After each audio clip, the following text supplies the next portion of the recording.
we are back. Welcome to my preview and prediction for Friday's match day 3 fixtures for the European qualifiers for the World Cup next year. Yes, this is just my predictions for all the matches taking place on Friday. I'm going to do another video tomorrow morning for all the matches taking place on Saturday. So you have all of my preview and predictions before a single ball is kicked on Friday evening. Before we get into this video, you can see on your screen right now, I have a fantasy football code up and available for the Club World Cup starting next week. I'm going to try and get as many of you guys involved in this competition as possible. So we are plugging that at the start of this video as well. And as always, before we get into it, if you haven't done so already, please do consider dropping a like on this video if you do enjoy all of my prediction series, and subscribe with notifications turned on so you don't miss out on any of the previews and predictions we've got coming up over the course of this summer. And if you want to support this channel even more, you can click that join button at the bottom of your screen right now to become a channel member and help our development as we try and expand this channel more and more over the course of the next 12 months. As for today's video though,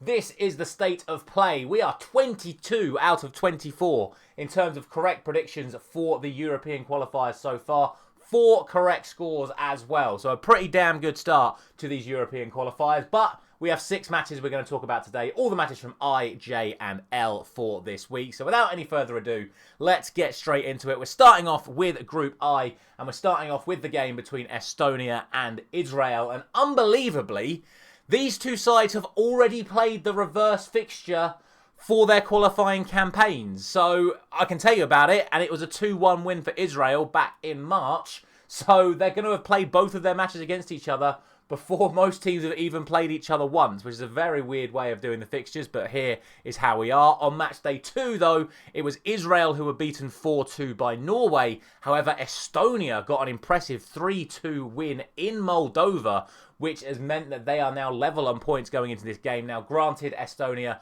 did have the benefit of a very, very early red card for Moldova, but they're not going to complain that much. They've got themselves the win. That was actually the only incorrect prediction I got from these 3 groups in the last time I covered them. But what it all means is coming into this match, like I say, these sides are now dead level.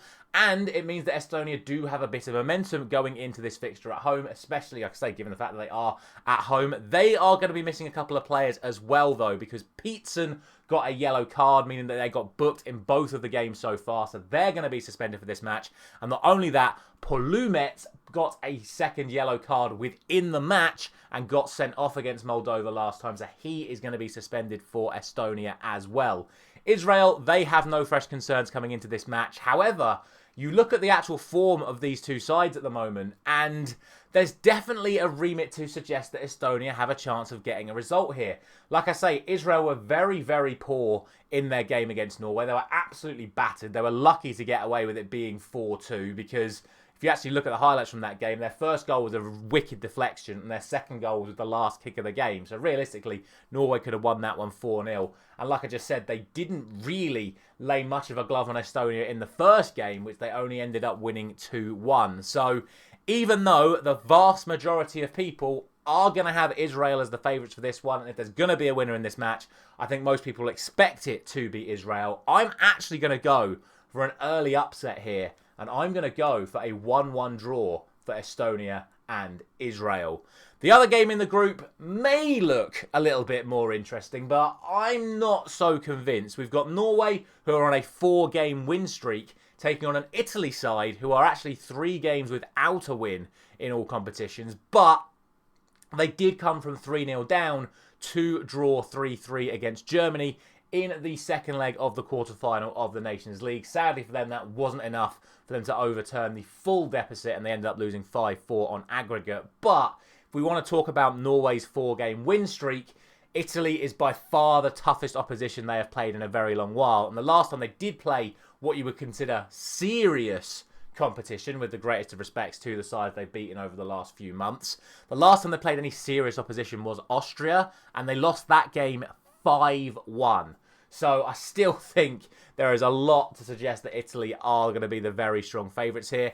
In terms of the team news, it looks like both sides are coming into this at full strength. The likes of Haaland, Ødegaard, Sorloth, they're all going to be available for Norway. For Italy, Donnarumma is going to be available after the Champions League final. Obviously, massive celebrations for him in that one. Same with the likes of Di Marco, Bastoni that were on the Inter side of things. Obviously, they're not going to be as happy as Donnarumma. but they are going to be fit and available for this one. To be honest, the head-to-head record is pretty null and void here as well. These two sides haven't met in over 10 years, so we can't really go into it from that regard. Should be noted that coming into this, though, Norway actually haven't lost a competitive match at home since October 2023. So they are a strong side when they're at home, but I do think with the quality that Italy have available to them, I think they're just going to be too good for Norway in the end. I'm going to go for 3-1 Italy, but like I say, if those world-class players for Norway step up on the night, there is always a chance they can spring a surprise. Speaking of upsets against Italy, North Macedonia are the side we're going to talk about next, who of course famously knocked Italy out of the World Cup by beating them in the European qualifying playoffs 4 years ago. They actually come into this match on the end of an 8-match unbeaten run, which includes drawing with Wales last time out, although they'll be disappointed with that result after scoring themselves in added time before Wales got an even later equaliser. They're actually coming up against a Belgium side who are on a very, very poor run of form at the moment. They haven't actually featured in the European qualifying stages so far. They're on 0 matches because they've been playing in the Nations League. But their Nations League campaign has been an absolute disaster for them. They were almost relegated to League B in the playoffs, but thankfully for them, came from 2 goals down against Ukraine to get the result that they needed. But like I say, it's been a really, really poor run of form for Belgium as of late. In terms of the team news coming into this one, Serafimov is going to be suspended for North Macedonia. They picked up yellow cards in both of the opening 2 matches. And let me know if you think that's fair, because obviously Belgium have a clean slate coming into this. Like I said, they've not played any matches in this qualifying campaign so far, so they can't actually have anyone suspended.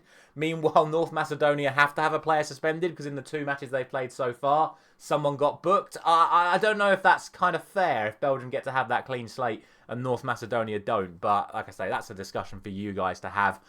For Belgium, no such major absentees for them. The likes of De Bruyne, Lukaku, etc. are going to be available. And more importantly, I think Yuri Tielemans is going to be available as well. He's overcome the injuries that saw him miss the back end of the season for Aston Villa. Again, we just spoke about Norway's really good record at home. North Macedonia haven't lost a match at home since June 2023. And that includes another result against Italy, by the way, and also a result against England. Meanwhile, Belgium haven't won an away match in all competitions since October 2023, and that includes friendlies. So there is definitely, again, a very good chance for North Macedonia to pick up the result here. They're on a really good run of form. Belgium are on a poor run of form. North Macedonia are on a great run of form at home. Belgium are on a shocking run of form away from home. However, I do look at those lineups and I have to assume that Belgium are going to get the result here, but I'm going to be very, very, very hesitant on it. I'm going to go 2-1 to Belgium, but watch this space. I think there is just as much chance of North Macedonia getting a result here as there is Estonia getting the one against Israel that I mentioned earlier. No such drama, I feel, in the other game in Group J. It is Wales taking on Lichtenstein. As we just mentioned, Wales got a very, very late equaliser against North Macedonia. A 96th minute equaliser from David Brooks, to be exact. There was only 4 minutes of added time given in that match, by the way. But then North Macedonia massively over-celebrated when they thought they'd won it in the 91st minute. Coming into this, Wales are 8 games unbeaten. Liechtenstein haven't won a single competitive match since 2020. They have lost their last 4 matches in all competitions, and they also finished bottom of their Nations League D group. So realistically, there is no chance of Liechtenstein getting anything from this match. In terms of the team news, they actually have no fresh concerns coming into this, whereas Wales have, to be fair, Aaron Ramsey's still out injured, but at least they got the likes of Harry Wilson making their way back into the squad after missing the last international break. Like I say, I don't want to drag this one out. This should absolutely be a comfortable Wales win. I'm going to go for 3-0. Honestly, this is one of them games where if Liechtenstein score, that's the upset. It's just how many Wales are going to score the other way. I'm going to go for 3. Could be less, could be more. Would be an absolute stunner if Wales don't get the result here. Finally then, we have Group L, and the first game is between the Czechs and Montenegro. And again, people might look at this fixture and look at the league table right now and think this is going to be another one of those games that's going to be pretty damn close. However, I just think this is a really comfortable game for the Czechs, and here's my reasoning for it. yes, both sides comfortably beat Gibraltar. Yes, both sides narrowly beat the Faroe Islands. But actually, if you look at the stats from both of those games, Czechs were far more dominant than Montenegro across both of them. Montenegro actually needed a 95th minute winner to beat the Faroe Islands on match day 2. So there's that going into it as well.